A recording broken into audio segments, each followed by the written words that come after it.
Welcome to another episode of the Backbone Zone. My name's Tyson, and today we've got Dermo on the show, an Australian underground BMX legend. Dermo has been apparently not born Seatown, but he is raised in Campbelltown. He cut his teeth there as a BMXer. You might know him as someone who's quite opinionated, I guess would be the word to describe Dermo. He's not afraid to share what he thinks about what he loves, and what he loves the most is BMX. We get into a lot of different topics in this episode. I think that it's something that a lot of people will really enjoy and get something from too, as well as being super funny. Dermo's got a opinion on things that I think are valid, and he has, an outlook that is basically as hardcore as it gets for BMX. So stick around, listen to this episode with Dermo. It's an awesome one.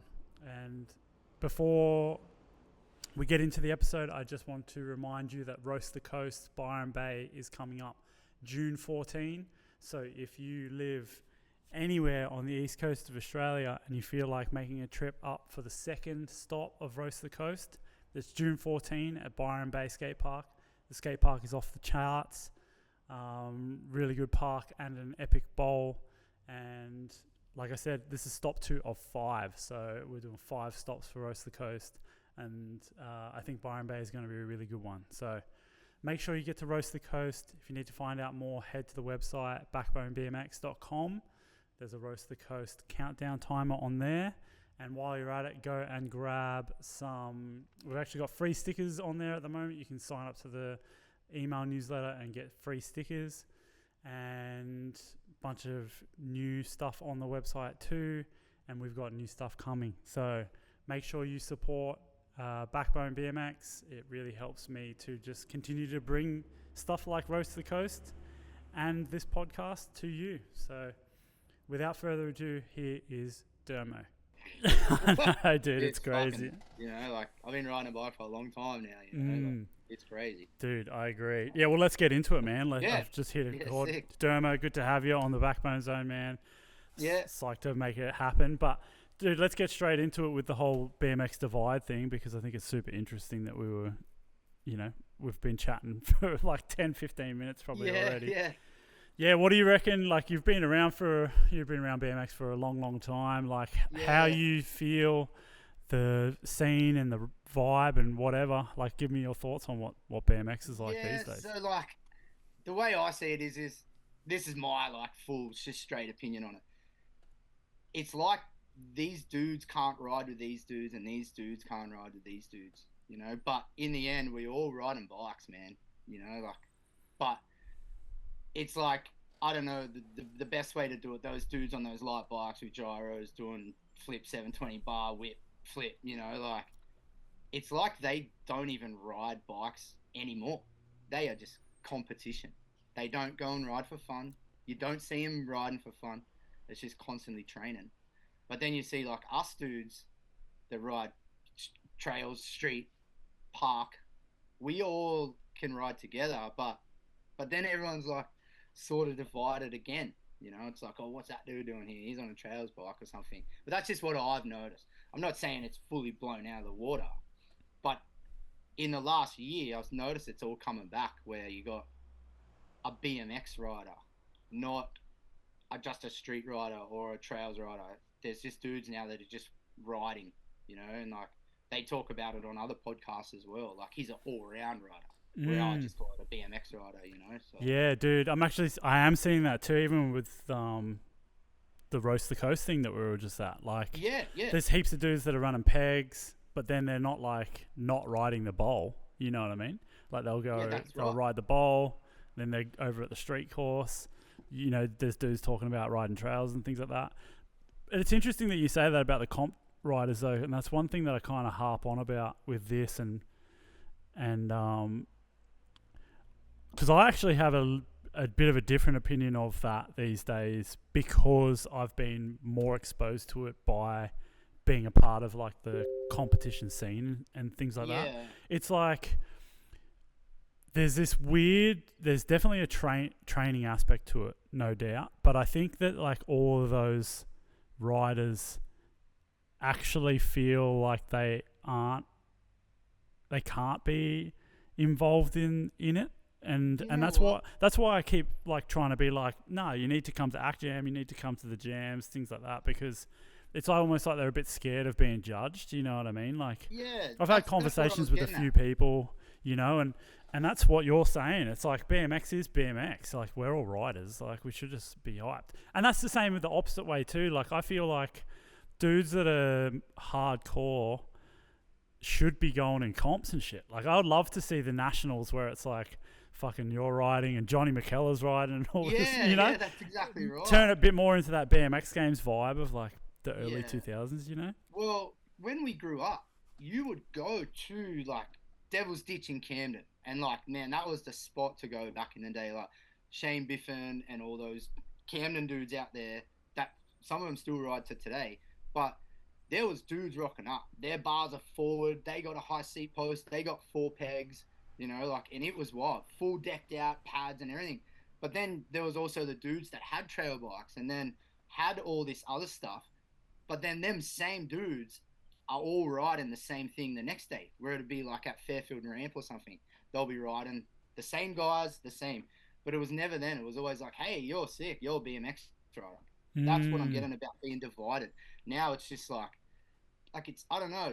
I can't put my finger on it. You know, like it's hard. It's a hard one. Yeah, yeah. I think that we've just done a little bit too much of like when BMX got pretty even more hardcore. Like I feel like what you're saying, because I grew up in a country town, so it's like any BMXer is a sick BMXer. It's funny. Like I don't know if you know who Trevor King is. But yes, I know. Yeah, so he opened a skate park that was kind of like in the town, sort of the town over, and it was like the crappiest skate park. But he was riding an S&M fucking, I don't know if it was like a War Pig or whatever, but like this freestyle bike, 4 pegs, you know. But like you see someone like that and you're like, oh, this dude rips.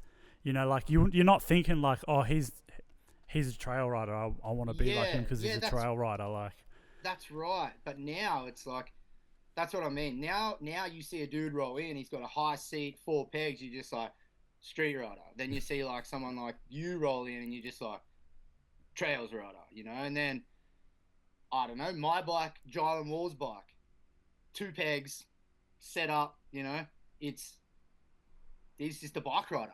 You know, we just ride bikes. But I know everybody does ride bikes with 4 pegs and a coaster, but you just, I don't know, like, I don't know what to say about it. It's hard. Yeah. It's weird.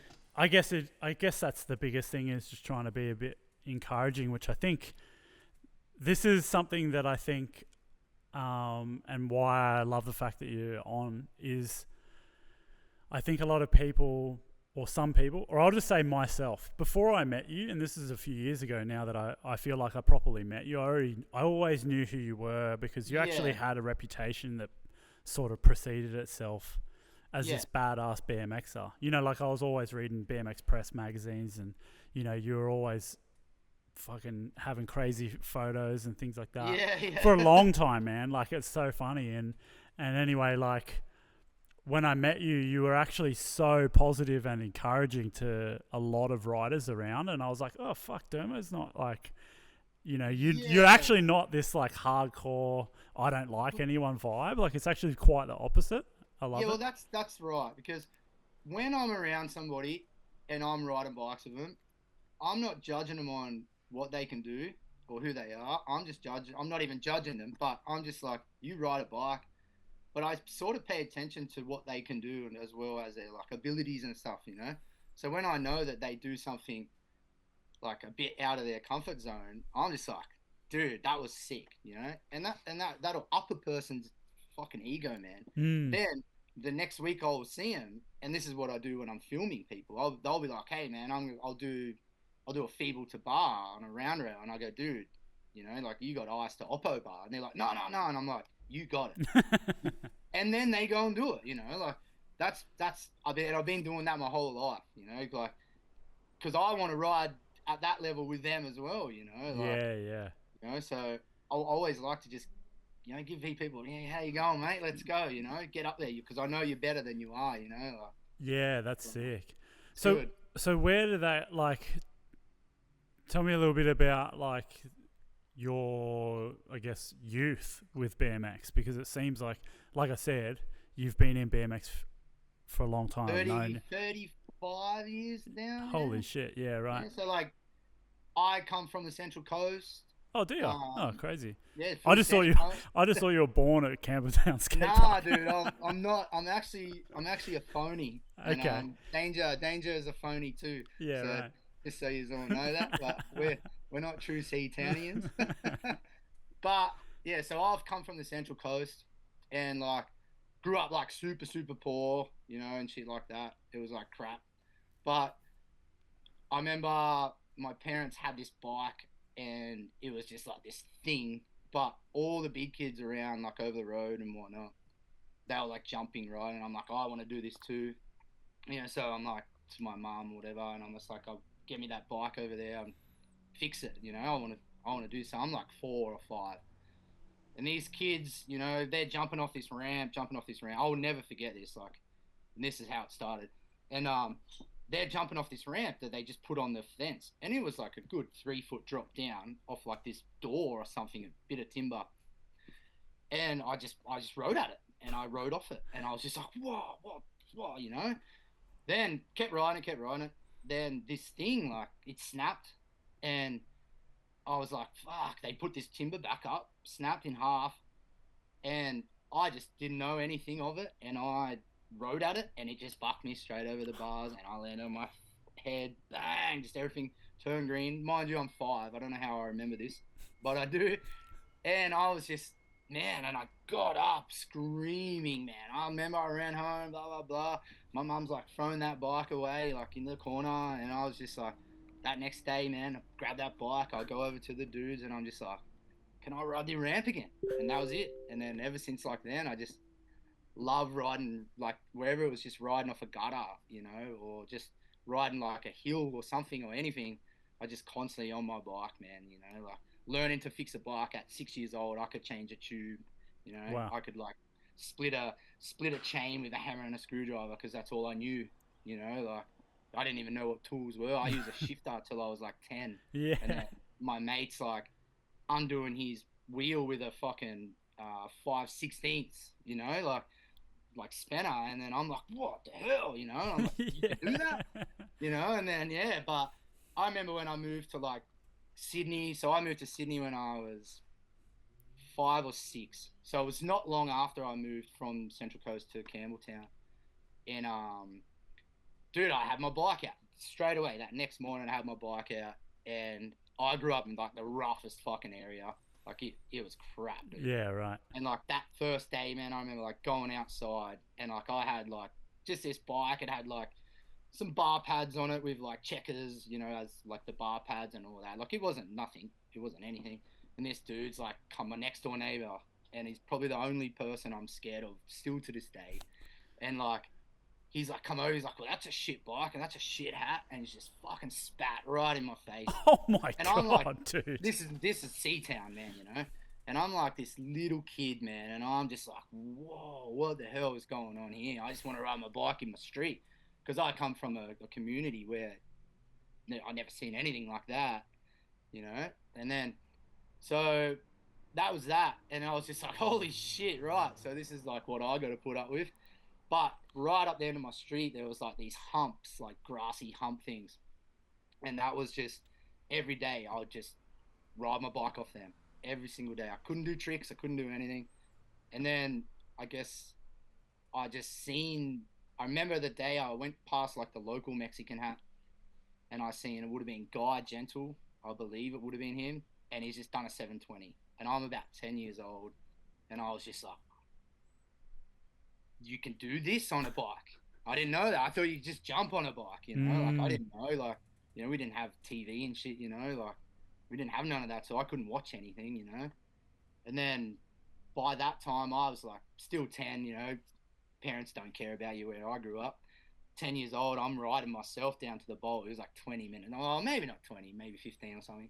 Oh shit. And dude, I'm like riding my bike, just watching these dudes getting in all their way, just talking. Hey man, 10, like as a 10-year-old kid does, And if you don't ask questions, how are you gonna learn, right?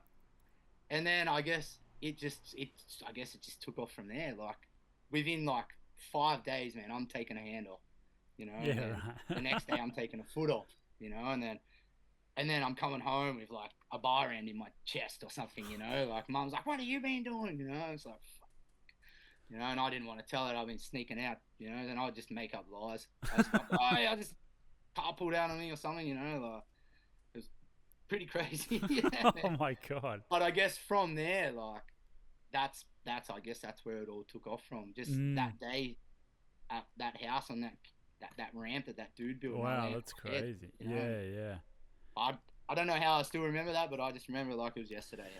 Interrupting this podcast with Dermo to talk to you about electrolytes. Sodi hydration is an electrolyte supplement that actually contains the right amount of sodium, magnesium, and potassium to make sure that you feel good when you're riding and even when you're not. I take it every single day. Electrolytes are so important for things like muscle function, brain function, cramping, fatigue. If you want to try an electrolyte supplement out, use Sodi. It's Australian made from Australian salt. Tastes awesome. No crappy ingredients in it. Get a sachet, put it in some water, and it's got awesome flavors. My favorite at the moment, I think, is grapefruit. Head to sodi.com.au/Tyson and use the code BACKBONE so you can try it for 15% off. You're going to love it. Like I said, it's a daily supplement that I use. It's been incredible for me feeling better when I ride and after it because I'm sweating so much. It helps with my sleep as well. So try Sodi today. That's sodii.com.au/Tyson or use the code BACKBONE for 15% off at checkout. All right, back to the podcast. Dude, that sticks. Yeah, I feel like it sticks with you, man. Like there's obviously a reason why we're still riding today. Like it just fucking sticks with you, doesn't it? It's interesting. I don't know if like, obviously there's BMXs that aren't poor growing up, but like, I kind of have this theory that the people who have more adversity in their life end up kind of becoming better at the actual thing, like. Yeah. Do you feel like that kind of happened with you? Yeah, so if you watch the Boyd podcast, like this morning I did, that's sort of like, he says, his mum says to him, if you win this, I'm taking you, and he fucking won. Yeah, right. It, and like I know like kids that come from money, like you're saying, they do progress because they've got the best of the best of the best, and like their parents are like right behind them, But where I grew up, man, my first bike was just like, it was from the tip, like I remember riding at Vertex one time. I would have been 13 maybe or something, and I had 3 tires in a tire because one had a hole this big and then the other one had a hole this big and vice versa, so you'd have to put, you'd have to set it off, Holy man, shit. the bike weighed like 30 kilos, because you have like just 3 tires in the back, like it was crazy, and wow. And kids and all these dudes like that, have money and stuff. Like I'm entering comps and like fucking annihilating these dudes with these $1,000 bikes, man, on this bike that I just found in someone's front yard, like in a cleanup, and they're just like, what the fuck's going on here? This little houser motherfucker, look at him, like, and yeah, it's sort of, I don't know, I had to become the person that I became, I guess, really, if you think about it. Yeah. But I'll never forget it. Yeah. Because I had to strive to get what I needed. Where like I didn't. I would be like, Mum, I need this, and she's like, you're not fucking getting it. So but I never stole. I was never a thief. Like I'd never go steal bikes or anything like that or anything. I'd make sure like if someone had their bike in like a cleanup or something, I would be like, knock on their door. Oh, I'm just wondering if you're you're throwing that out, and they're like, oh yeah, yeah, yeah. I'm like, oh thanks, man. But this is like a Kmart Repco, and Mm. that's what I rode. You Yeah. know, Wow. like it was crazy. Like I remember my first like proper bike was a Haro Freestyler. Still got it. It's in my shed, Oh, hanging up. sick. Like I've done a full resto on it, so now it's out there. It's fucking pretty sick Oh, actually. that's Got all sick. like the white tafts and but that's what I was one of my first bikes. Yeah. Right. But yeah, so that's what I rode, and then I just I remember I got a job real young because they were all like trying to teach me how to like become not a houser, not a chat, I guess, like all the dudes, and I respect them for it because it's made me who I am today. But and then I remember I bought a DK off one of the older guys, like SOB, and I had everything profiles, like it was the bike too that you had back then, so that was pretty sick to have Yeah. that. And then I think like a month, 2 months later, I got sponsored by Standard, and I was Sick. just like, fucking, well, that was a waste of my money, like fucking, thanks, So, Yeah. Yeah. Damn, and then that's I, crazy. but that's how it worked. Like coming from a kid on these shitty bikes, like, like my cranks would be like this, Mm. like, and I would just go home and I would just have a drawer of parts, just disposable parts. But I guess I come from there, and then I wanted the good stuff, so I guess that's why I became who I was. Yeah. So yeah, Yeah. that's it. Yeah, it's good. What's who were the dudes that were like influencing you? Because obviously when you were younger, and you Yeah, said you went past, what was it, like a it's like bowl, like a it's like a Mexican? bowl, like a Mexican hat. Yeah, kind of like old Like, Belco had something like that. yeah, Hey. like similar like that, but this thing was just like round with like a hump in the middle. Yeah. Right. So, Yeah. but Where was I just that? put them up on my Instagram. You'll see there's one picture of me jumping like the hat in the middle and that. Oh, sick. So that's pretty cool. But like, so Guy Gentle, obviously, he was like he was a dude, man. He was unreal, like he would always like take in his car and shit like that. Yeah. Magoo was good too. He was like he had the house, so we were like these little kids, me and Colonel, obviously, and that's where we got all our like manners and shit from, because we would go to his house and his mum would be there, and she would be like, take your hat off inside and shit like that, and we're just like, yes, Mrs. Wheeler, like, Wow, we, that's me and cool. Colonel grew up in the same area, dude, like, Yeah. Right. so like me and Colonel being friends since we were like 10 or something, Crazy. so like, and then you'd go there, and if you asked them or her or whatever for something, they'll be like, no, you didn't say please, and we'd be like, like, next day it'd be like, oh, can I have a drink, please? Oh, sure, no worries, Damien, like, so it was good, Yeah, that's like cool, that. man. So, Wow, but dude, that's yeah, sick. but like Ronnie Reed, he's still my idol, still to this day. Like that's who I went to school with. He was like heaps of grades above me, like, but he was still rad. He would come to school and he's like S&M and shit, and he would 360 down the set of stairs and Oh, stuff. really? Wow. And like this is in lunch break and shit. Like it was crazy. That's You know? sick. Oh man, it was unreal. Like, That's and sick. then he just opened it up. He went to my primary school, he went to my high school and everything, and then I was just like, this is what I want to ride like. Because he Mm. had it all. He could do anything. Like anything he wanted. It was sick. Yeah, So, that's sick. like Shane Biffin, he's got a big part of it. I still talk to Shane every day. Got off the Yeah, phone well. with him last night actually. So, Yeah. well, when people see this, it'll be a couple of days, but Yeah, whatever. yeah.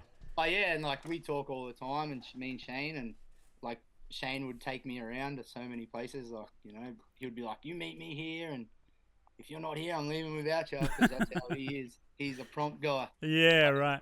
He's a fucking legend, man. That's sick. He's the coolest dude, So, but Um, they're the dudes that I grew up with, yeah. and like that's who I rode. Like, there's so many more names that I rode and grew up with, but they're the dudes that are burnt into my head, Like, Mm. like seeing Guy came down to Act Jam last year, and I was just like, fuck, that's mad, And like me being me, I'm 41 now, but I would have been 40 then last year, and he's there, and he like took me under his wing as a kid. He gave me my first job, would take me everywhere, blah, blah, blah. And I'm like, I'm going to show this guy that I'm fucking still got what he's taught me, you know what I mean? Yeah, So yeah. I was fucking just sending it at Action. Well, I thought I was. For Yeah, an old yeah. dude, man, I thought I was doing pretty good, Yeah, you that's know? sick. So, well, yeah, that's rad. Damn, that is sick. So was this all happening down at Campbelltown Skate Park? Like, what was the spot? Nah, so all that, like, see, there was like a little series of like stuff around Seatown, in Camden. You had the Mexican Hat, which is just down the road. Then you had Camden Trails. Then you had the Triple O Trails, which they're not there anymore. But that was massive. Dudes come from all over the world to ride them jumps. Yeah, That right. was pretty cool. And then you had Vertex and Penrith Vertex as well. And then you had like just the other skate parks, like Yeah. that was all around for us Yeah, wow. back then. Now there's a fucking skate park every 2 kilometers. It's crazy. It is crazy. So there was 2 Vertexes? Oh, there was 3. No shit. Yeah, right. Yeah, there was 3. So there was Vertex Penrith, Vertex Padstow, Vertex Tarrant Point. Okay. Yeah, so the one at Penrith was huge. Like, it was massive. Big Ver ramp in the middle, and then everything was all around it, like Wow. had like spines with hips, and then like offset tranny quarters. Like, man, it was crazy. Like, Yeah, that's it would crazy. take us 3 hours to get there on the train. Like, that's how, but it's only like half an hour drive, so. But that was when all the dudes around, like Rob Smith and Danger Man, and like all those like oldish guys, because they're not much older than me, I can't call them old yet. But yeah, and then Vertex Padstow was where like the mid school, that was the mid school era, like the best scene in BMX ever. Yeah, it's So that was unreal too, like I swear, man, every time like all them city dudes would see us riding down that corridor, they would just be like, oh fuck, here we go. The Campbelltown dudes are here again, shit, because we were loud, obnoxious, and we didn't give a shit. Like, we didn't care, man. It was sick. Dude, that Vertex joint seems that was pretty prolific, like, I mean, for me, it's funny, you're a little bit older than I am, but, yeah, me growing up, especially, I was in country Victoria at this time, but I'd see all of that shit, and I just remember thinking, like, far out, these dudes are just on another level, like, you'd always see stuff coming out of Padstow, that Padstow Vertex, I think it was, maybe with a wall ride. Was there like a wall ride or something above it? Yeah, there was like maybe a meter deck or something. Yeah. And then there's just the brick wall was there. So, yeah. Man, that was unreal. Yeah. It seemed crazy, man. Like, it's funny that you said the mid school era was the best era. What do you like? Because I've obviously convinced people. I try to, I guess, convince people that the good old days are now, like the best time in BMX is obviously what you can try and make of it. But I definitely have like a vibe about that era, the mid 2000s, probably all the way up until even up until like maybe 2009 or something, like where there just seemed to be a shitload, especially in Australia. There's just a shitload of BMX going on from like 2002. Yeah, it was wild. Yeah. Like, I've gone through 3 years now, I guess you would call it that. So like, you had the shit bikes with the tufts and the high seats and the forward bars and the chest protectors, So I was riding around that too. But then that was like the traverse as I started riding through. And then so I've started from mid school and watched mid school end, which I would say 2009-10, you're right. Yeah, I reckon. Like, it stopped in 2004, but it sort of just traversed into that new era, and then now it's the new era, which is, well, everyone in mid school now that invented all the stuff that I don't like watching, but I'll watch it anyway because it's still BMX. The stuff that the mid school guys like invented, that's when it started to fade into that new school era, I guess. Yeah, if that makes sense. So why do you think that era was the best era? Oh man, like me and Mickey Bazan talk about this all the time. Like, without like them, without us, there was no them as well, you know, because coming up in that era, people were learning to ride a bike and stuff was getting better, stronger, you know, like the names of bikes were sick. You know, there was all these companies that were all just new. Everyone vibed it, you know, like there was no Instagram, there was no nothing like that. So, you know, you actually had to go out and ride your bike, you know, or is this dude going to be here today? Or who's coming? I'm going to go anyway. And that dude was thinking the same thing. Am I going to go? So it all brung us together. That's what I think. But in saying that, we never had mobile phones to ring anybody as well, you know, like, so we would all say a thing. If you're not here by 10 o'clock, we're leaving without you, you know, to go wherever we're going. So, man, I think that, like, tapped into a lot of dudes' heads, you know, because you'd feel left out, I guess. But, I don't know, like, the mid-school was just fun. It had a vibe, it had an aura about it, you know, like, that's why I like it, I guess. Yeah. Yeah, man, I definitely agree with you. I like it. I think the pre-social media age, man, was pretty fucking special in BMX. You know, like even towards the end of that, but certainly for a long, long period of time. But you know, when I moved to Canberra, and it was just like it was just Friday night at Western. You just had to go to Western on Friday. But you would not, it wouldn't be like 5 people.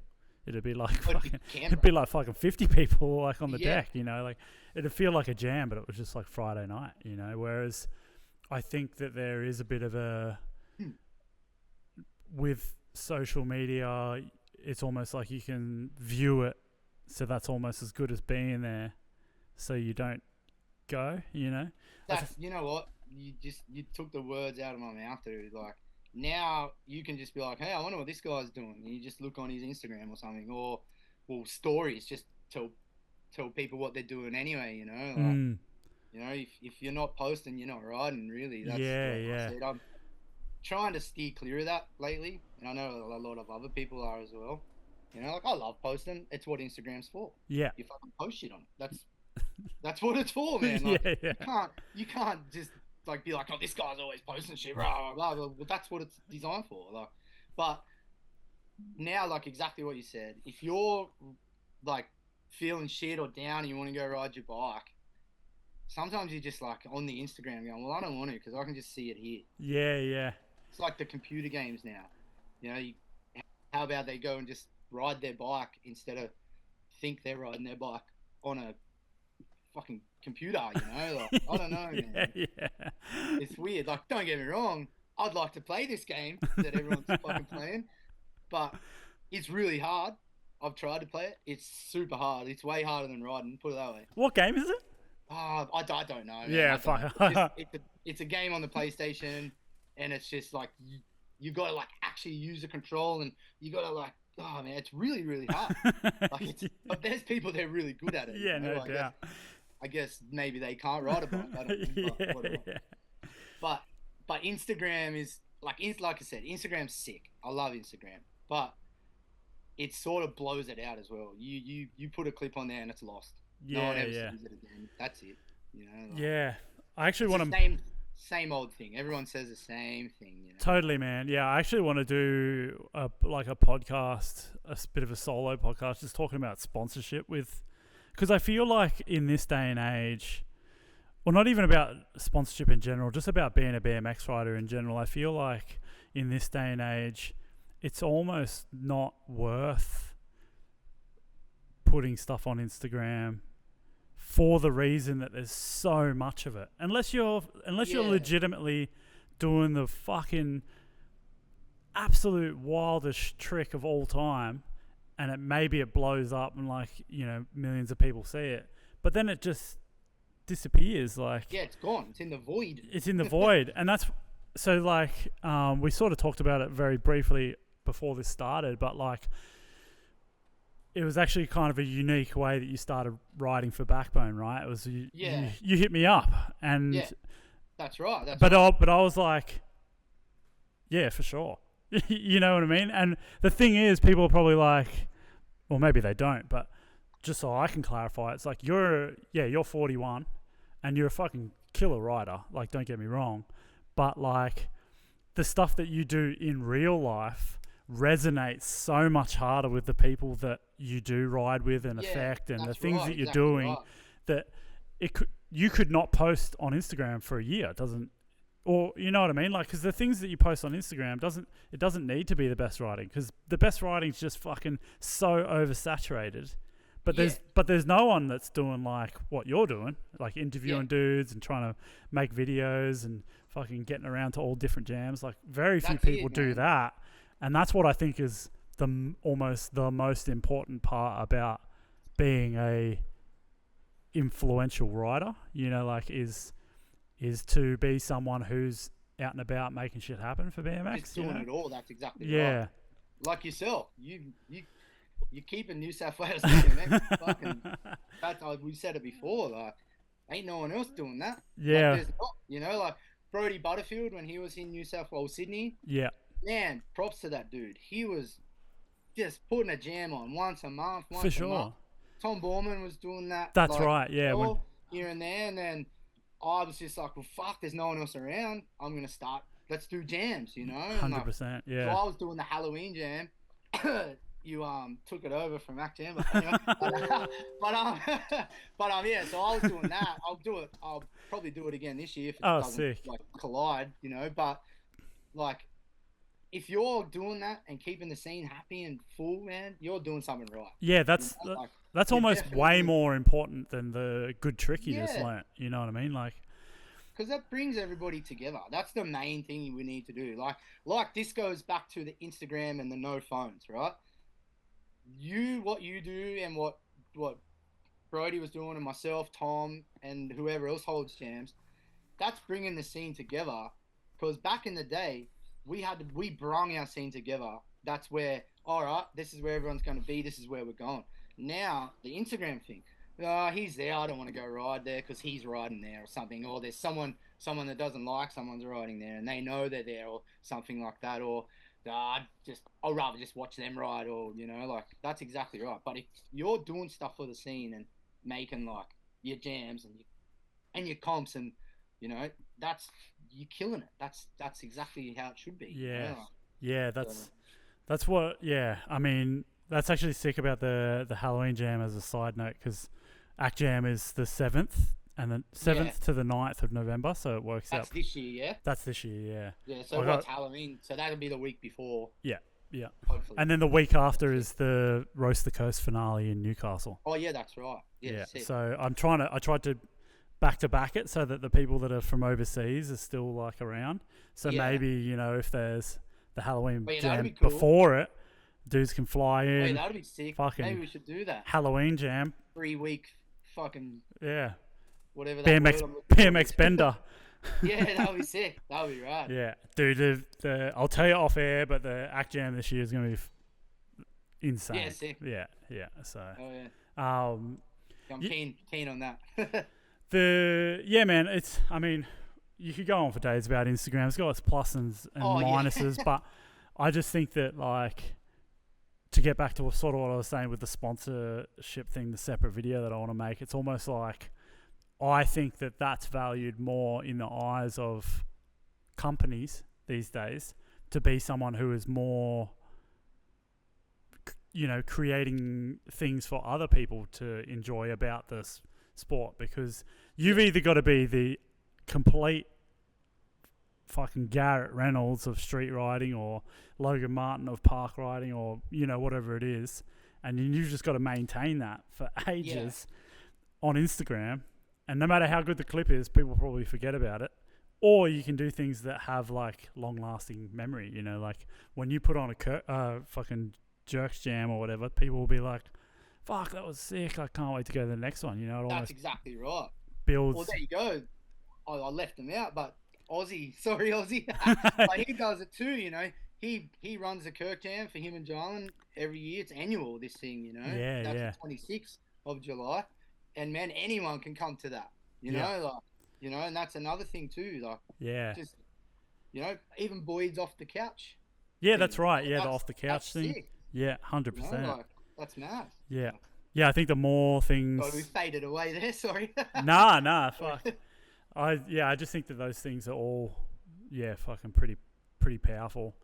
So I want to go back to, just because you sort of briefly touched on it, the whole getting hooked up by standard and things like that. Yeah.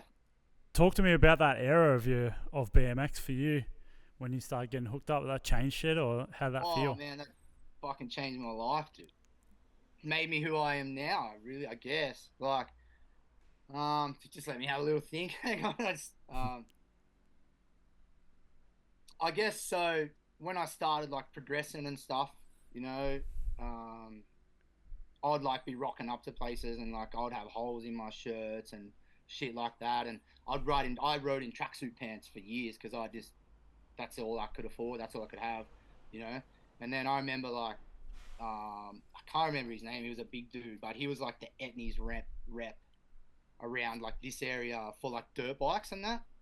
And I like had like some Kmart shoes and shit on and stuff like that. And he's like, "Hey, what size foot?" Daniel, his name was. There you go, Daniel.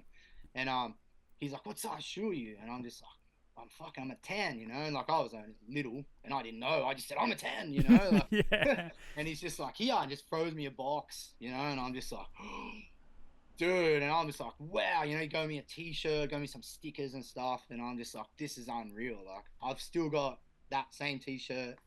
It's up in my thing because it was like my first shirt. It's haggard, but I still got it, you know. yeah.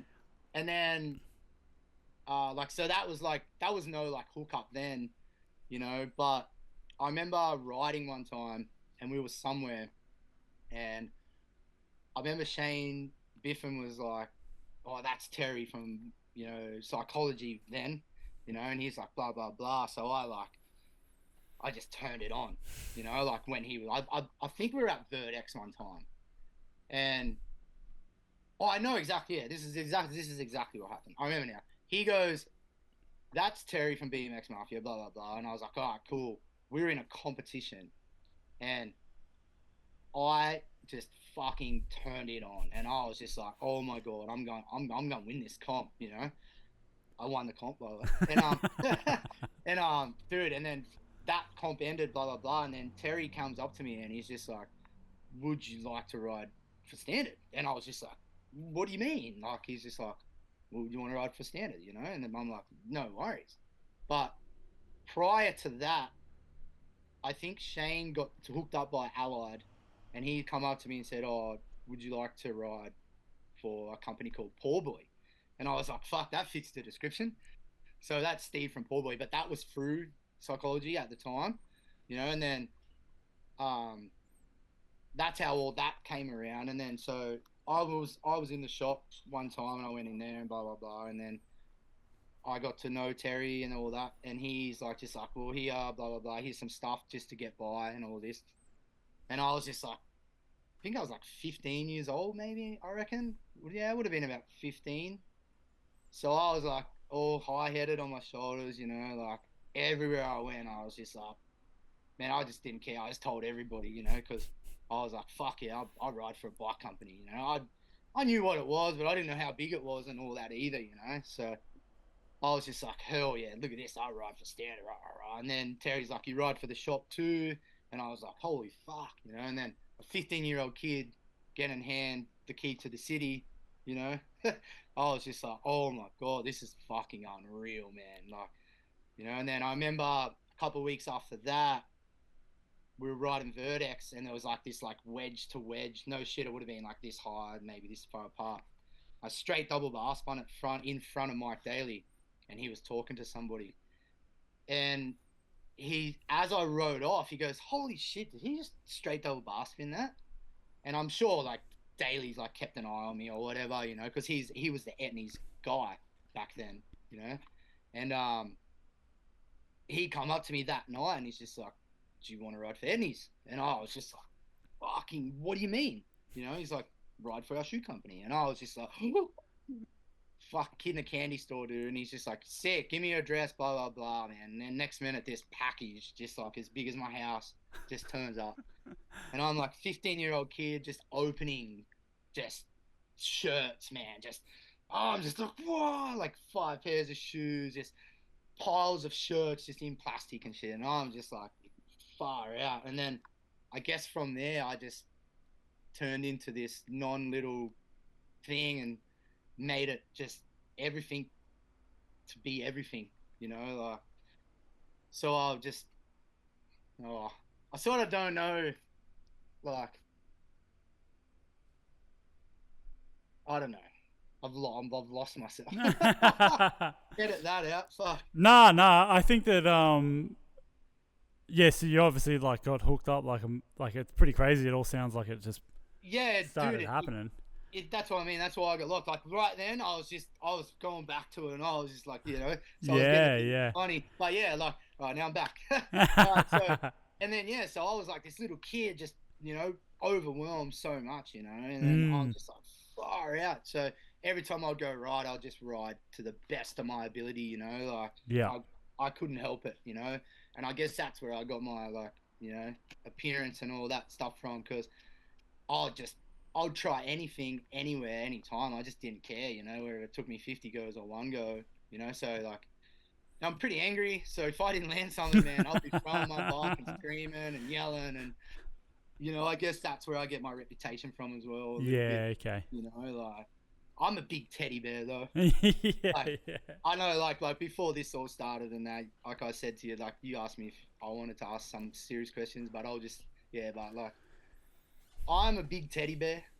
Yeah. I'm not that crazy evil thing that everybody thinks I am, but I have a bad temper.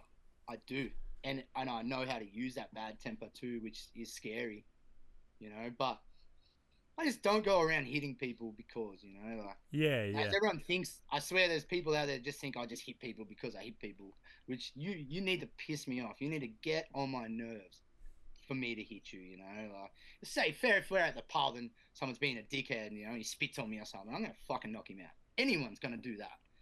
That's anybody's, But yeah, like, I just don't go around hitting people. Like, there's rumors out there. We were at BMX games once, and this guy comes up and he's like, "Oh, you're Dermo." I'm like, "Yeah," and he's just like, "Fuck, man." He goes, "You killed someone the other day." Like, and I'm just like, "What?" And he's like, "Well, you opened the door and you threw him off a train while it was moving." And I'm just like, "No, I fucking didn't, man. Who told you that shit?" And then he's like, we're talking, and then he's like, "Oh, I heard you don't leave home without a gun." And I'm just like, dude, who makes this shit up, man? Like, it's crazy, man. Like, That is crazy. dude, I'm fucking, yeah, and I'm just like, holy shit, dude. Like, like, I've never murdered anybody. I've Oh never my. been to jail, like, fuck, like, I'm like not a bad person. Yeah. Everyone thinks I'm just this crazy, like, psycho, man, but, I don't steal, I've never been to jail. Like, I fight because I have to fight from where I come from. Mm. Like, you had to be ready on your feet all the time in my area where I came from, because somebody's stealing your shoes, your hat, your bike, your bag, whatever, man. So you had to learn to fight, and then I guess it just progressed from there. Like, also too, little bit of cockiness when you're around your mates and stuff as well. You're like, "I'll fucking flog him, let's go." Like at the pub, as I was saying, like, so that sort of weighs it out as well. But Mm. I don't fight anymore. Like, I don't Yeah, just yeah. go and fight people, Like, plus my wife said, if you hit anybody, phew, so she said, no, you're not allowed to hit anybody anymore. Oh So, yeah. which is good, because I need to calm down too. I'm 40, Yeah. But yeah, like B Dog always brings up the first time he's come to Seatown Skate Park, and he's like, "I fucking get out of the car. I was like this happy ass kid, and then I just see Dermo running down the street with a trolley pole after this guy." Like, you know what? That kid or whoever I was chasing, they probably done something really, really bad. That is why I would have done it. Like, I remember one time some kid was hitting a mum at the skate park. He was punching her, and I'll full condone hitting females, as you should. You fucking shouldn't hit a female. And I just seen it and I lost my mind. And there's a video getting around still of me chasing this kid. He was fast. I couldn't catch him, because if I caught him, I probably would have ripped his legs off. And like, no shit, I would have. And he's like, I ran down and I chased him, and I remember it. I'm like, "Yeah, you like it, And then, but that's it. That's why like am the way I am, because like I like to back myself up, but also you got morals and stuff too. You got to look after other people as well. Like so, Mm. yeah. But that's me. Yeah, dude. That I I'm mean, nice. I'm a teddy bear. well, that's what I was saying before. It's like really interesting because to me, you've always just been like this super nice dude that's pretty Yeah, chilled. You know, you got an opinion and shit, but I think that's what makes it good. Like, yeah, that's so right. yeah, it's cool. Let's I guess I wanted to sort of find out a little bit more about maybe your influences as now you're progressing through, your writing journey, and then as well as that, I kind of just want to know, like, was there ever a period where you thought you wouldn't continue writing? Yeah, so when in like 2015, I reckon. Well, so my son was born. So Okay. like from 2008, 2009, I was just like full party Dermo, where like I rode and partied. And then, as Johnny Knoxville says, it went from just riding and partying to partying and then partying to partying. And then I just sort of, BMX was there, but I'd only just pick it up, from like 2010 to like 2013 or something. And then my son was born and I buckled down. I woke up. And then in 2000, end of 2014, I broke my hand, like my thumb, and I couldn't hold the handlebars because when you have your hand on your brake and your hands like that and you got to hold and your thumb uses your grip, so I could not pull my brake, and I was just like, I'm done, I'm finished, and that's it. I deleted everyone I knew, like on Facebook and stuff like that. I got rid of everything. I just didn't want to ride a bike, because if I couldn't ride my bike, I didn't want to be a part of it. That's how my mentality felt. So I was just like, I'm done. I'm finished. And I picked up a skateboard, and Crazy. so I skated from like 2015 to 2017, because Hmm. I remember I came to Act Jam in 2018. I remember that. But yeah, so me riding back then, and then when I couldn't ride my bike anymore because of my hand, I just, like I said, I didn't want to ride my bike anymore. I just wanted to have no affiliation with BMX or anything. Like it fully hit me. And then I came back to BMX because I was at a job and a dude come in with this old school bike, and I was like, fucking sick. I'm like, that's mad.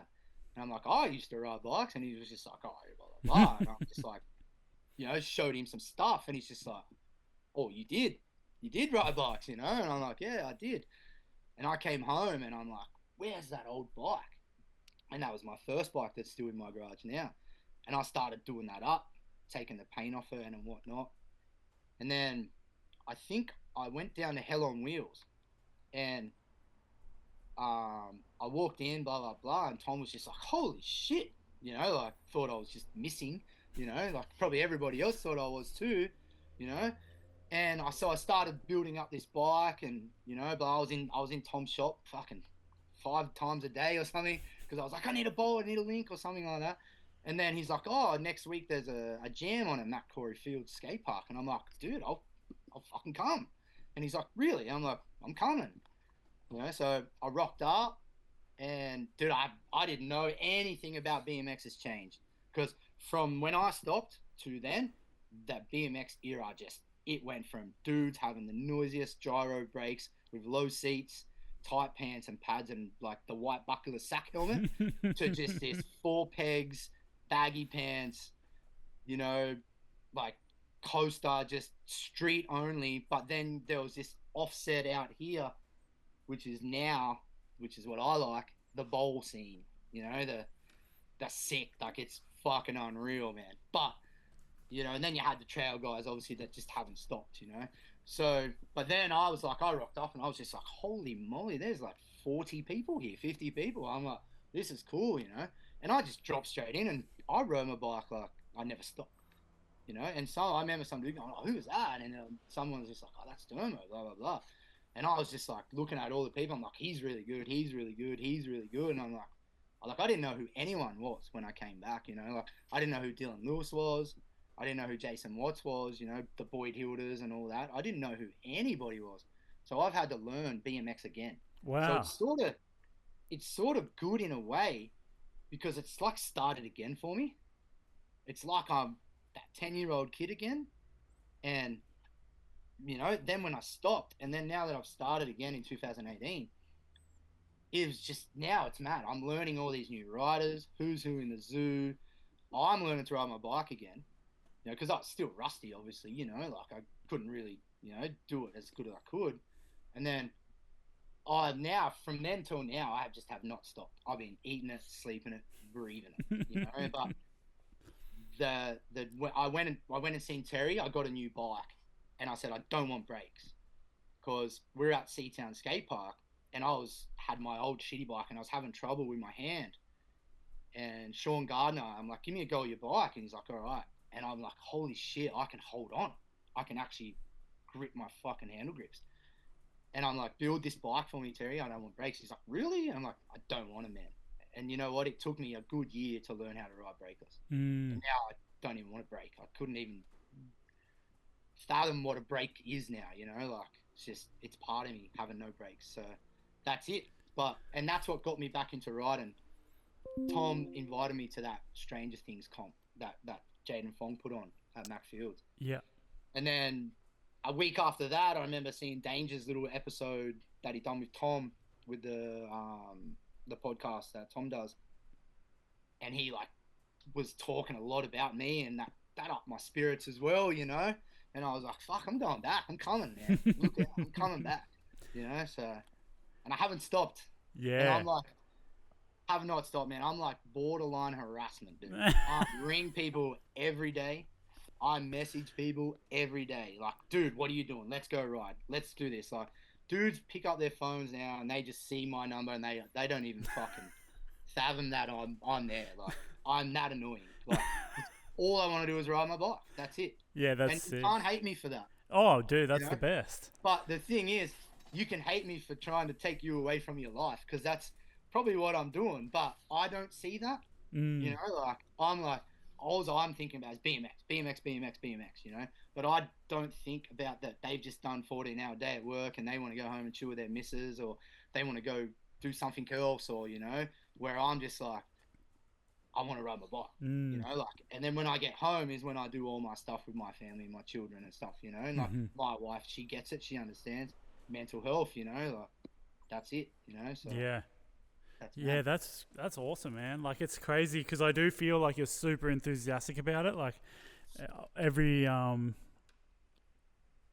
it comes across obviously with what I said before about what you do with all the interviews and shit. It just seems like you're always doing like BMX stuff, and even you know, we've been on a couple of trips, or say for example like Will's June Jam. We went to Tamworth and things like that. And you're always like you're the dude that's riding, you know, like the most, you know. So that's inspiring, there, I think. Last one to leave. Yeah, that's right. Yeah, definitely. So who were the dudes that when you came back into it? Who were the dudes that you started riding with? So when when I went to this Macquarie Fields Jam, the first person I walked into was Chowgy. Oh, crazy. Dude, no shit. And I was like, I'd bump into Chowgy every now and then. I'd see him when I was skateboarding and that, you know. I remember, like, he tells me this story. He's like, oh, Swanger, do you know who that is down there? And he like used to tell me his story all the time. And he's like, nah. And he's like, that's fucking Dermo. Like, you know, like, he's like, that's Dermo, you know. Like, and he's just like, oh, blah, blah, blah, whatever. You know, and like, that's a cool little story, you know. But he's the first person I bumped into, and he's just come straight up to me, man. Like, because me and Ryan used to ride together when we were younger all the time. Like, oh, crazy. No matter, wherever he was, I was, vice versa, you know. And then because I stopped riding, we sort of just didn't hang out. From that day, I was just, want to ride tomorrow, Chaggy? Want to ride tomorrow, Chaggy? Want to ride tomorrow? Blah, blah, blah. And he's just like, yep. So that's sort of where I become this new rider person as well, because of what he was doing, you know, because we always had gyros and loud brakes and, you know, like just huckers. And then I seen what he was about, you know, the flow and the bowls, the tables, and, you know, then just how sick BMX is now, you know, like you're not like just throwing yourself and hucking, you know, like the new school era that, you know, as we were talking about those light bikes, you know, so, but, and then he introduced me to like, say, Swinger, and then there was like Cripple and all that, which we were just sort of riding around with and stuff like that. And then I met Dylan Lewis, which Chaggy was like really, really good friends with, like best friends, and Tamar and that. And I was just like, fuck, who is this guy? He can go really high, like really, really high. Like I was just like, oh my God, you know, and like out of then, I was just like, fucking, I want to do what this guy does, Yeah. you know. Man, watching that guy ride for the first time, it blew my mind. Because like I said, I didn't know anybody could do that. Because I come from dudes doing like, you know, 360 tap ice overs and truth to bars, because that's when the era was the tech era, you know, the like the end of that mid school, you know, like, and then, you know, and then I like found out who all these other people were, like Jason Watts, you know, and stuff like that. And I was just like, fucking BMX is wild. It is insane.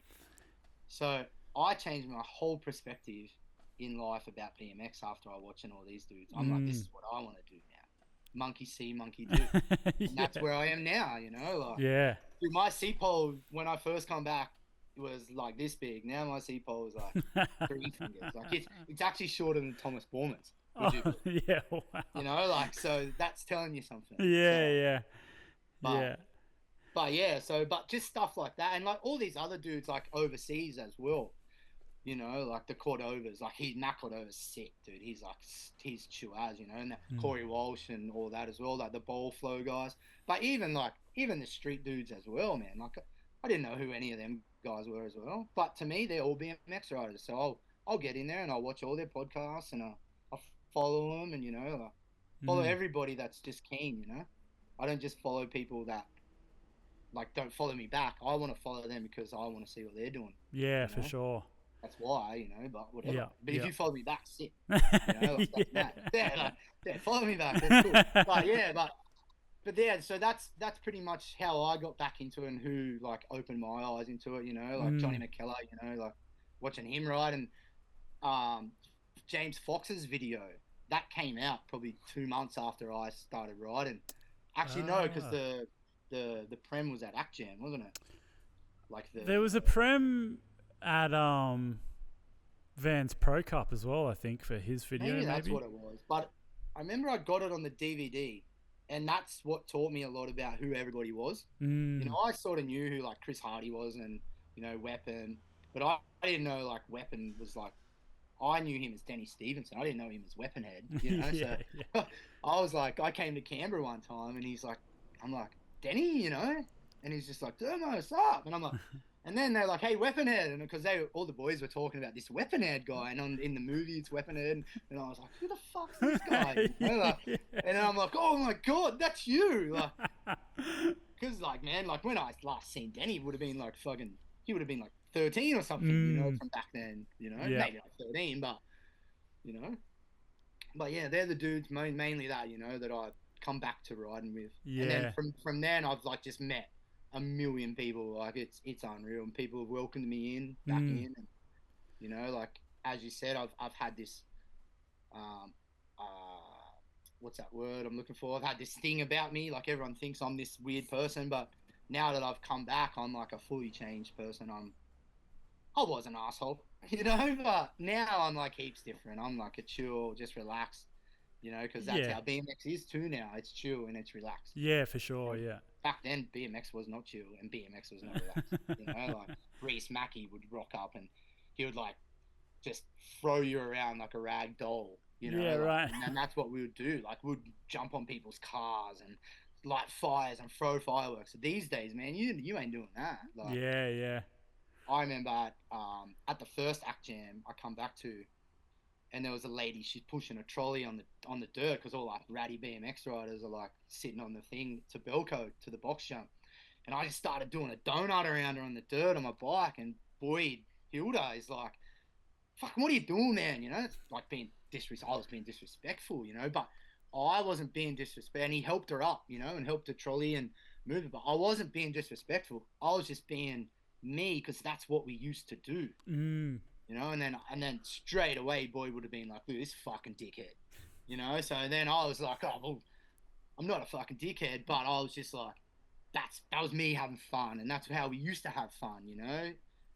And I apologize for that because I didn't know I was being disrespectful. You know what I mean? Like, I just thought, oh, this is funny. You know, so. Yeah, I understand exactly what you mean. It's super interesting that you're saying that because I don't know if it was just the ghosts of that era of like fucking hooliganism or whatever, but Yeah. like the first few act jams that we ran, there was obviously far less people that were coming to them, but people were pretty wild. Like the first few that I run, not the first ones obviously that Mike Daly and Dan Hunt and shit ran, but yeah. But since 2013, and then in 2016, I think it was just got out of hand. Like, I don't know if I've told this story before or what, but basically we ran the Western Day. We ran it too late at night, and everyone's just super wasted, like just being so disrespectful, like so much glass, like people smashing shit everywhere. And then I think it took for that to happen, and then that time period of BMX where there wasn't much going on, and then I think a few people were like, man, pull your head in, like this is Riss and Tyson that's running this. This isn't like you know, this isn't some like corporate thing. And then since then, like no dramas, like it's just been, that's good though. I get it. Yeah, so it's just a different time. I think, like I know exactly what you're talking about. Like not that like I said, I didn't grow up in the Sydney scene, but at one point that certainly seemed like that was the premier scene in Australia, know, like that mid 2000s. Like it was crazy. Like I remember you wrote a post like a long time ago. You were like, "Why is BMX gone soft or something?" I remember that was a long one. Like, fuck, I think I wrote this big novel, but I think I deleted it maybe because I was just like, man, fucking BMX is going downhill hard in that scene, you know, like, you know, like, but it hasn't though. It's for the better, you know. Yeah. No one, you know, but one thing that has done, as I'm a father now, you know, so I sort of get it, but that one thing that has done is we cannot ride a skate park anymore because there's just fucking children and their fucking dads and moms everywhere. So before that, you could go to a skate park, get the fuck out of the way, you know what I mean? Yeah. Oh, man, get gone, man. If you do that now, the whole, like, soccer mum comes over, the whole team, and they're at your fucking throat, man. Like, and you gotta deal with it. You gotta put your head down and be like, sorry, you know. Like, but me being a dad, I remember my wife, she brung my son into the skate park and just let him ride around, and I was like, whoa. She's just, and the way that she done it and said it, she's just like, this is Seatown, this is your skate park, and I'm like, nah. This is a public skate park, but it's not mine. People will move out of his way, but he's got to know to move out of everyone else's, like that. And then she's like, we just had this massive argument about it and shit too, and I'm just like, you got to fucking understand, like, we're here to ride our bikes. We're not here to dodge kids and shit like that. But now it's like, you go to a skate park and that's just what it is. There's just a kid coming at you, followed by another kid, followed by another kid.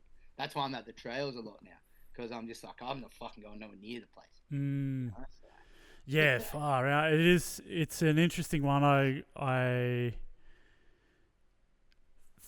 have this weird thing. I don't know how to quite explain it, but you know, the BMX softness that you're talking about, where everyone is a lot more accepting of young kids or whoever the case might be. You know, there's not like heaps of people telling scooter riders to fuck off and you know, the rollerbladers and all that sort of stuff. Like even the animosity between BMXers and skateboarders, you know, like that was a thing back in the day. And that's right. And it seemed like skate parks were for teenagers and up. It wasn't for pre-teens and down.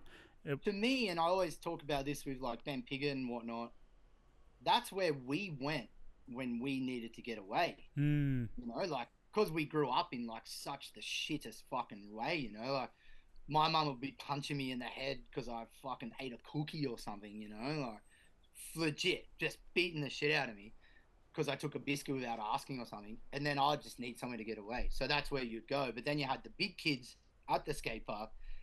You weren't even allowed to drop in on the big kids. You weren't even allowed to ride. They had to tell you when to go. So there was that mutual respect that now the young kids have for the older kids. Now it's the other way around. If you don't respect the little kids, you're just like a fucking piece of shit. You know, it's like, yes, I get it. You're a little kid and you want to learn, but it's whole traverse. It's like flipped upside down now. Like it's insane. Like I nearly fucking got bashed by a gang out of this new skate park. Me and Tilly were riding, and I was just like, not being disrespectful, not yelling. I'm just like, hey guys, can you get out of the way? And then blah blah blah. They were leaving their skateboards and shit down the bottom of this ledge we're trying to ride and that. And I'm like, come on guys, move. You know, like exactly like that. Wasn't being angry. Next minute, their parents come over and just started losing their mind. Next minute, the dads come over. I'm ready to punch on with this guy. But next minute, he's like dealing in his hair. Like he had this big afro. And I swear he must have had a knife or something in there because he's like ready to go. And this is like some 1-4 gang or something that live out there. So I know like in 10 minutes, there's 50 dudes coming. Yeah, I'll fucking, let's go. I'll fight you. But I can't fight 50 people. You know what I mean? Like, fuck, yeah, that's hard. So, you know, but that's it. And then that's why I've been going up the trails so much because I just can't go to the skate park now because it's just parents, man. They like coming in going, this is for the young kids. This is for them. What are you even doing here? And it's like, we're fucking out us. This shit not even happening. And that's exactly the truth, man. Like without us dudes petitioning every single other Thursday, signing our name away, no skate parks would be built without us. You know what I mean? So they got to think of themselves lucky. You know, they have these skate parks every 2 minutes to ride. So, yeah, exactly, man. It's such an interesting world at the moment with the way that the power has sort of been taken off of the core user group in a sense. Like, you know, you can even see it in the way that skate parks are built. You know, it's so accommodating to a very beginner young rider.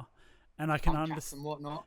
Pump tracks and stuff. But you know, like I've been really trying to push when I do get the opportunity to work with councils and things like that to be like, you need to build skate parks that are difficult enough so that when the kid actually gets to being a teenager and they actually are going through real problems that they need to break away from, that they get to go to the skate park. If the skate park's too easy to ride and they've clocked the game, they finished it by the time they're 10 years old, they're going to quit riding or quit skating or whatever. So like, I always think that it's better that skate parks are way harder, but in the way that the current world is where they are almost treated like extensions of a playground, it can be potentially one of the reasons why there isn't as many riders sticking with riding. You know what I mean? I think it's that's just exactly what it is. too difficult. Like, I don't condone any kids riding. I love it. Yeah, I 100%. We need it more, you know. Like we need more BMXers and mountain bikers. Put it that way. You know, so if they're there, I'm going to cheer them on and that. But in saying that, like, I don't want to yell at them, but I sort of want to grouse at them the way I got groused at, so they learn. You know, that's all I want to say. You know, because if I fucking yell at like a 6-year-old kid, that's fucked. You can't do that. You know what I mean? But for sure, as like an 18-year-old yelling at a 16-year-old or a 13-year-old, that was sort of, it's how we grew up. Now you can't do that. You can't yell at nobody now. Like, you get locked up. You know? Like, dude, like I got a story, man. I was at Oran Park Skate Park, and there was these kids riding around on those Saron things, those electric bikes. And I'm like, can I have a turn? And he's just like, no. And I'm like, dude, look, here's my phone, here's my wallet. I just wanted to have a go, you know? And he's like, no, I'm not having a go. And then I sat down on the ledge, and then one of his mates come over, and he's like, on one of those wheelie bikes, and I'm just like, fucking go away. But, you know, and he's like, oh, don't worry about that guy. He doesn't let anybody ride that. And I'm just like, and the way I said it was funny, because I'm like, I'll fucking steal that bike, bro. And I said it exactly like that. Next minute, they're all gone. And I'm like, whatever. I'm riding my bike. I went and got some food. I'm coming back. And this copper goes, come here. And I'm like, fuck, helmet fine. Straight up, I'm thinking. I get over there. All these kids are at the skate park. They're like, that's him. And I'm like, fucking me, what? I knew exactly what was up straight away. The copper comes up and goes, do you know these guys? And I'm like, no. And he's like, come on, you know who they are? And I go, I don't know them. And he goes, have you seen them before? And I went, yes, I have. You know, because I don't know them, you know? And then he's like, did you say anything or do anything to him? And I'm like, and then it clicked again. I'm like, I know what's going on here. And I'm like, nah. And he's like, one of them said you tried to steal the bike. And I just look at these little kids and I go, you little fucking cunts. And the coppers just like grab me and I'm just like, fucking here we go, you know? And this little kid rang the coppers on me because I said in like a joking way that I was going to steal his bike, man. So now I got a little record on my name that I fucking tried to like beat up a 12-year-old kid on a fucking Saron at the skate park, dude. And I'm just like, are you fucking kidding me, man? Oh my God. Thanks a lot. Like, that's what I mean by kids at the skate park. Like, yeah. Oh my God. Like, that's crazy, right? That is crazy, man. Far out. Man, but more than anything, I would have been like trying to tell the guy to jump it, you know? Like, they don't get it, you know? They're bringing them up. Like, my missus works for Docs, right? So, like, she's like a school teacher. She works for Docs. What's so Docs? I'm the same with my kids. If I'm like a grousey being an ass, my missus is the same. She'll stand up and go, you can't fucking say that, you know? And I'm just like, bullshit. But then it's like, because she's, you know, she's the head, I'm the neck, or however you want to say it. I've got to listen to my wife, man, you know? Yeah. But she's the same. Like, she's the same as how they're bringing up their kids. And it's just like, fuck, we're fucked. We're fucked. Yeah, fucked. Yeah, man. Yeah. I think it's an interesting thing. In a lot of ways, I think if kids can get past the first, once they become a BMXer, you know, like if you go onto the skate park and you're a little kid with your parents taking you or whatever, that's one thing. And I think can be really great if the parents, especially if the parents are like, say if you're the dad or if I'm the dad, like I'm taking my son to the skate park, but I'm I'm telling him like, this isn't yours to just ride around. Like this is, that's right. You got to make sure that you're learning to take turns and all that sort of stuff. And I think a lot of parents just don't have that in their mind. Like they haven't ridden BMX, so they don't realize. Right. But I think if they can break past that initial point and then they start hanging out with the kids that teaches them etiquette, because that used to be a thing, man. In 2020 and magazines, there used to be articles on etiquette. I remember there would be like, that's right. You know, snakes used to be a real thing, and now it's like you don't even hear that term anymore. Like maybe with the crew, but I don't hear kids really like enforcing that rule. You know, well, the new snakes is going. That's right. In, you know, that's it. And then they just go. Like, But the funny thing is, all these parents and all like the people that are older than us, like parents that don't ride or anything, but they do take their kids. They're all them people that are going, those fucking skate park kids. Look at them fucking delinquents out there doing this, doing that. Now, who's the motherfuckers that are taking their kids to the skate park? You know what I mean? That's where I'm coming from, man. Like they're fucking hypocrites. Because they're like looking at me going, look at this fucking degenerate. Look at him. He's out there hanging out the window of the car or, you know, throwing a bottle at somebody, you know, swearing. Man, I love swearing. You're not going to stop me from swearing. I'll say every word under the sun, you know, but then they're like, look at him. Now, like I said, they're the people that are bringing their kids to the skate park. So, and it's just like, fuck off. It's like, I want to just be myself and do what, like, we want to be ourselves and, you know, get away from what we're dealing with, the demons and whatnot. And that's how we get away from it, you know? For sure, yeah. Now we can't, because you can't be yourself. You got to just be this, like, not fake person, but, you know, you got to rock up and you just, you know, you can't be like, fuck, I just fucking got a shinner or something, you know? You got to be like, oh, my leg, you know, like, it's sort of like you got to be respectful now, you know? I don't know. Is that totally, yeah. It's funny that you're saying all this though, because I have seen you be like, you are super respectful at the park, and I don't think you're being fake about it. Yeah. Like what we said earlier in the podcast, you've been the dude that's been very like encouraging of young BMXers, you know. So it's I don't want you to paint a picture of yourself like you're this asshole, because you're actually quite the opposite at the BMX, like with BMXs. I think it's just, I can see where you're coming from, because it can be frustrating when you're like being told how to use this place that's been put there for you, That's not exactly for right. Yeah, so Yeah, man, exactly it's crazy. right, dude. One thing that I do want to ask you about, which I think is kind of related, is you posted something on your Instagram a little while ago that said something like no, it was just something like ride your BMX if you want to. Oh, what was that it about the mountain bike? Yeah, it was about the mountain bike thing. I kind of wanted to know.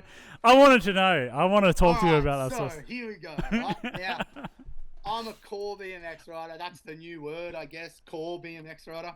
You know, so I've been doing it for a long time. Growing up, if you didn't ride a BMX, you were a shit cunt. You know, if you rode a mountain bike, mountain bikes weren't even a thing. Same as like a racer, you know, those skinny wheel bikes.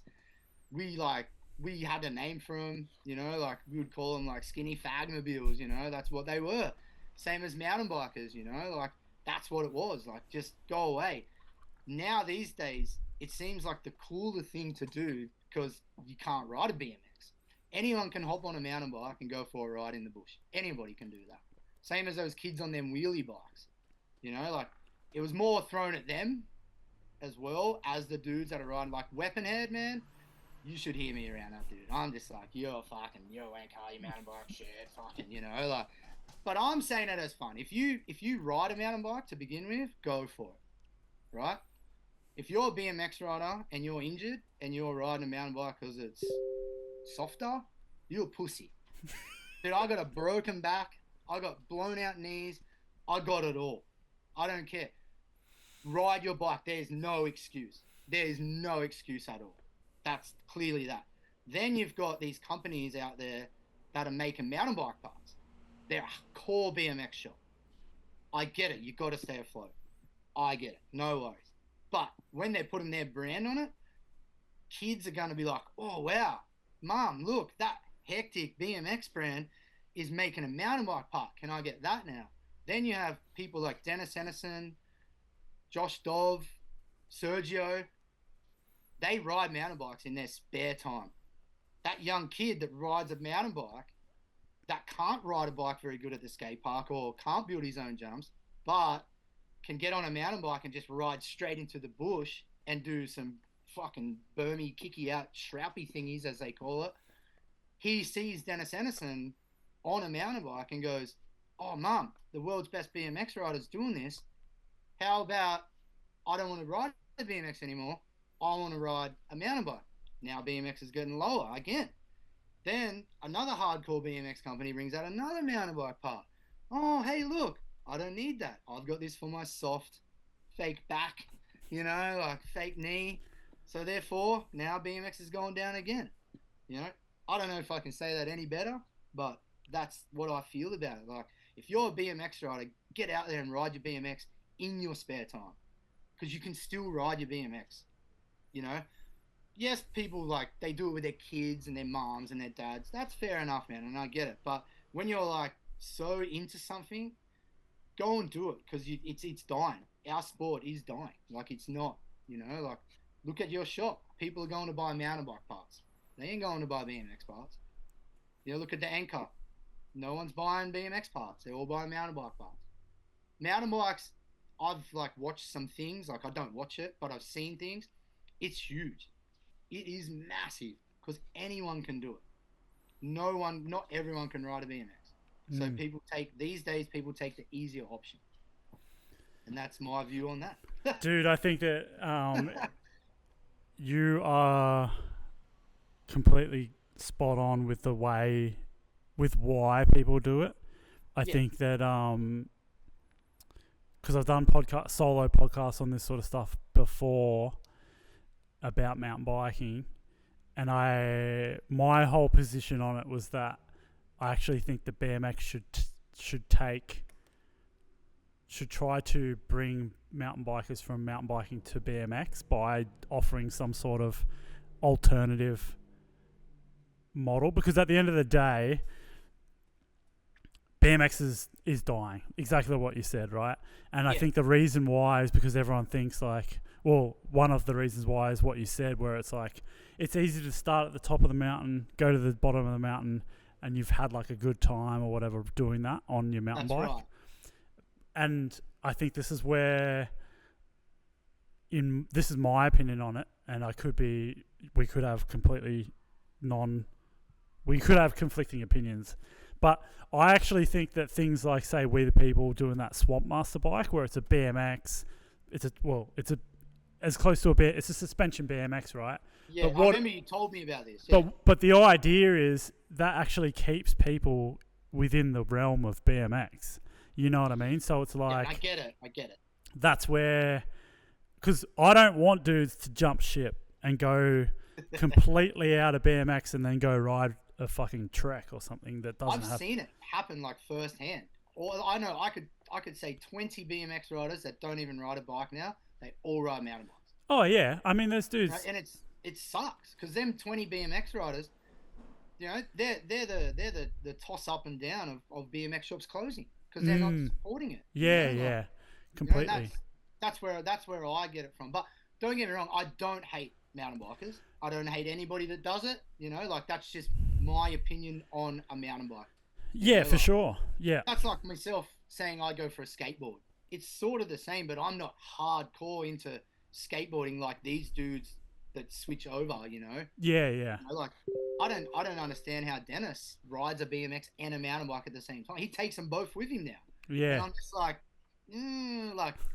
I unfollowed Dennis Anderson because he ride. No, listen, right? So I follow people on Instagram because I want to see what they're doing. I want to see what they're up to, you know? Like the 50 Cent Eminem thing, you know? Like, so I'm like, all right, cool.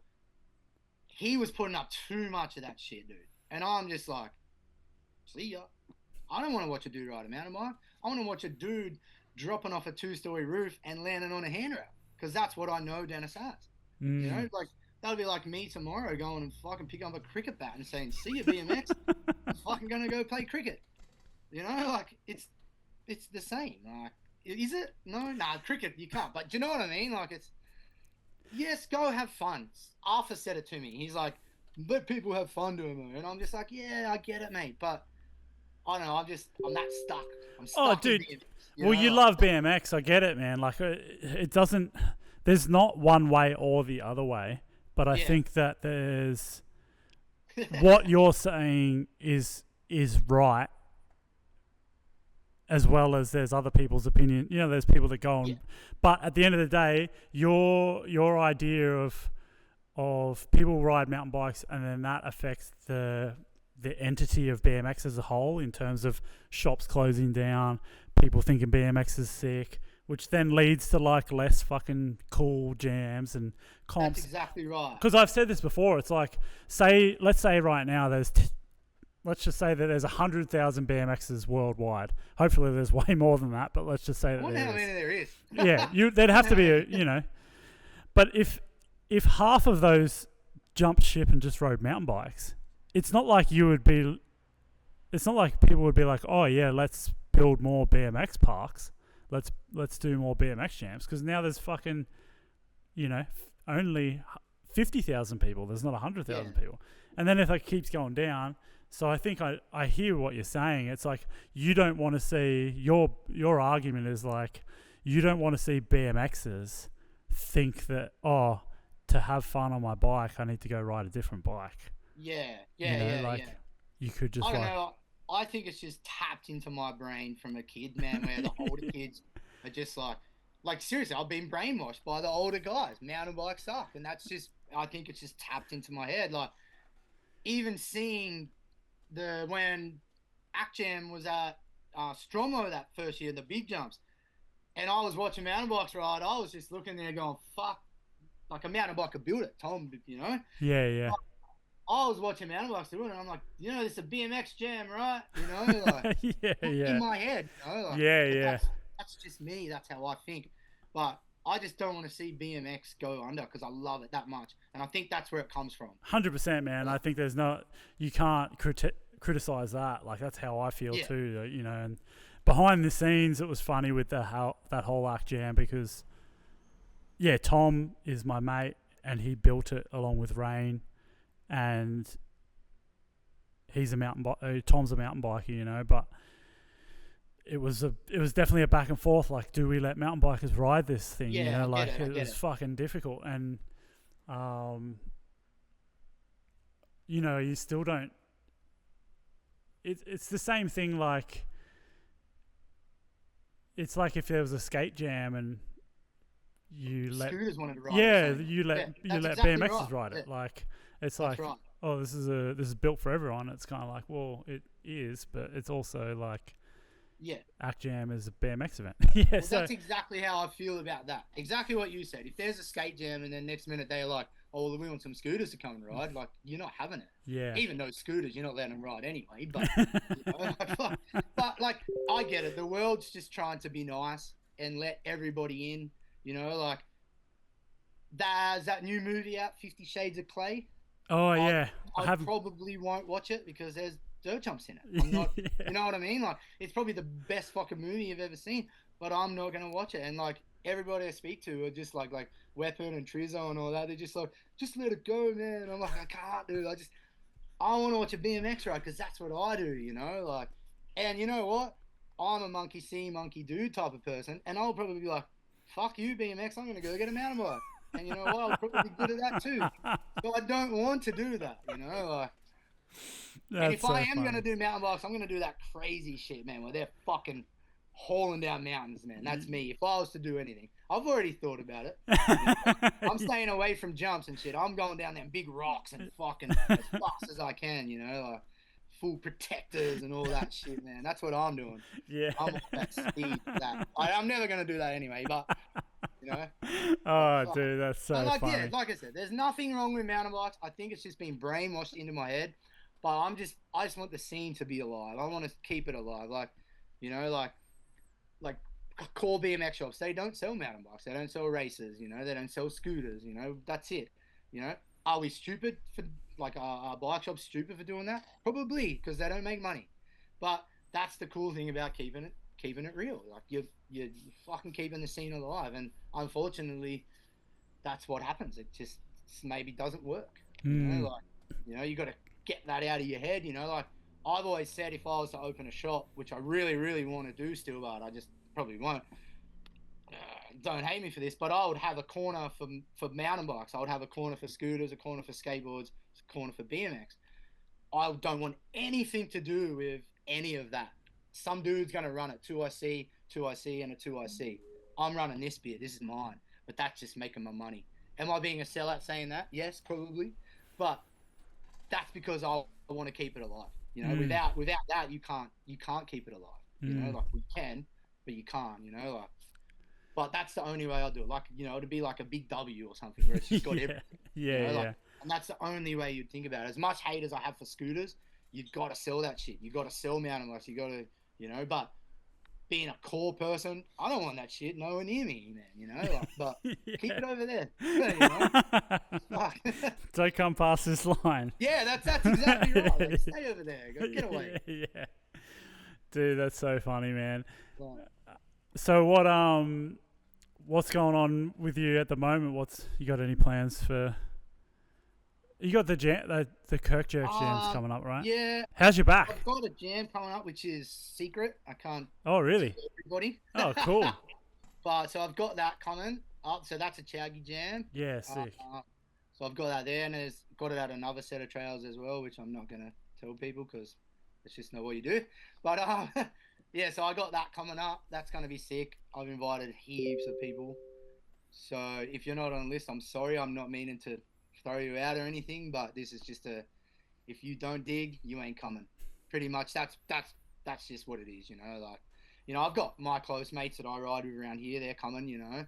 But yeah, that's pretty much what it is, because that's how the trail scene is, you know. Like, I'm not just gonna invite dudes like a Red Hill Jam or something, you know what I mean? Like, I'm not just gonna do that because that's like a public place, you know. So I heard that joint's gone.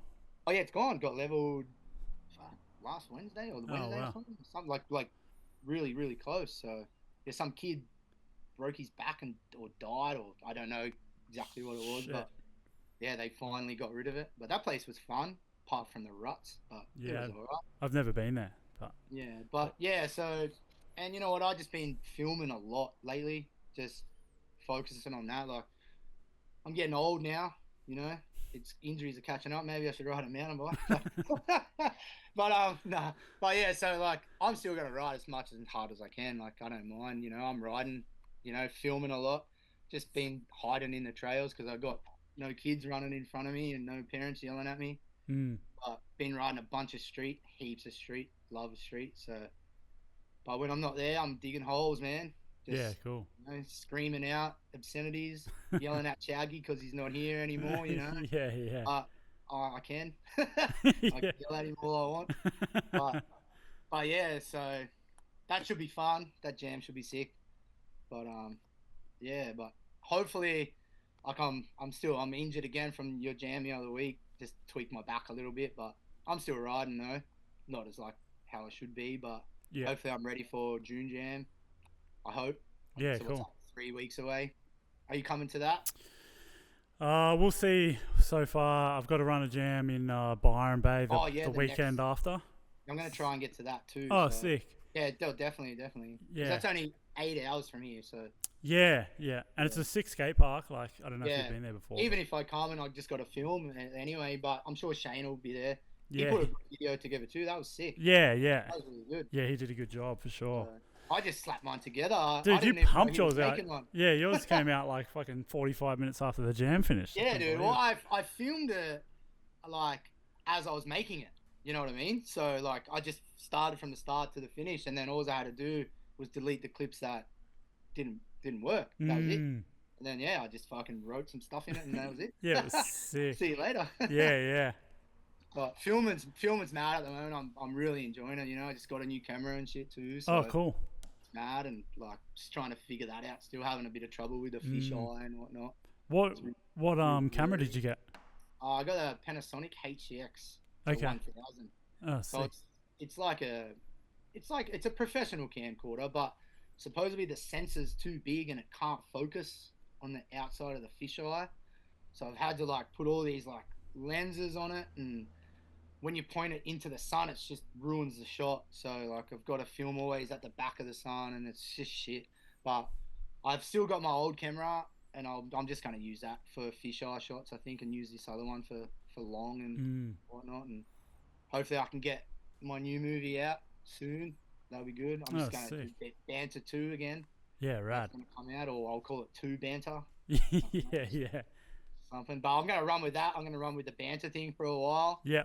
just because it's like it's cool. Yeah, You know, fucking know. That's cool. I would love to do a road trip.